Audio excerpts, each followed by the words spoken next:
bien bonjour, je suis Frédéric Boran et dans cette vidéo on va travailler sur une structure conditionnelle un peu plus élaborée que le if then else qu'on a vu dans la vidéo précédente. On va partir pour cela, pour vous l'expliquer, d'un cas très simple. J'ai ici un mois, une cellule qui va contenir un mois, et je vais faire apparaître ici le nombre de jours qu'il contient.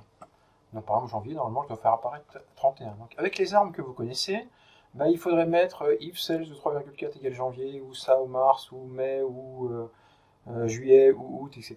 Alors on met 31, après partir sur un else, et puis recommencer if celse 3,4 égale, puis traiter les cas où c'est 30 jours, après faire un else si c'est février alors 28 ou 29, et faire de nouveau un else avec les erreurs, c'est-à-dire le cas où on a saisi un mois qui n'existe pas.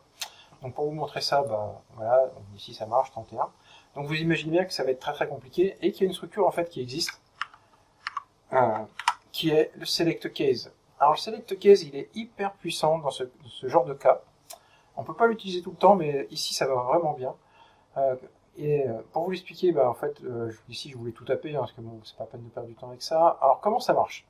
Vous dites, selon les valeurs possibles de ça, je vais avoir 4 traitements différents. Premier traitement, si le contenu de ça vaut avril, juin, septembre, novembre, vous voyez que la puissance du truc là, c'est que j'ai pas besoin de faire des or, c'est pas un if, ça égale avril, or, ça égale juin, etc. Vous mettez juste vos cas possibles, séparés par des simples virgules, je dis dans ce cas-là c'est 30. Ici, ce qui m'intéresse bien, c'est ce cas-là où j'ai mes 7 mois à 31 jours. Le mois de février, je dis que c'est 28 ou 29, je m'embête pas à regarder si c'est une BCC ou pas, bon après il faudra le faire évidemment. Et dernier cas, une écriture un peu particulière avec un case else, donc on retrouve le else du if. Ça veut dire dans tous les autres cas, c'est-à-dire que si le contenu de 3,4 n'est pas dans cette liste-là, un peu comme les listes SQL, n'est pas dans cette liste-là et ne vaut pas ça, et dans ces cas-là, voilà, c'est un peu le truc fourre-tout, c'est le truc, j'ai pas su gérer, donc maintenant on va là. On va mettre mon inexistant. Alors pour vous le montrer, on va déjà voir que pour janvier ça marche toujours. Ici, si on met juin, ça passe bien à 30. Si je mets février, ça passe bien à 28 ou 29.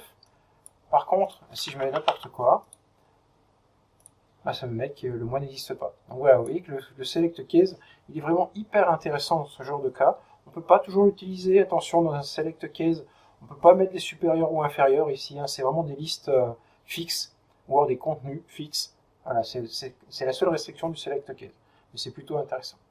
Voilà, donc là maintenant on a terminé avec les 3 types de structures conditionnelles, if, else et puis le select case, et donc dans les prochaines vidéos on va commencer à voir les structures dites itératives, à savoir les boucles. Voilà, je vous laisse vous abonner à ma chaîne et on se retrouve dans une prochaine vidéo. Au revoir.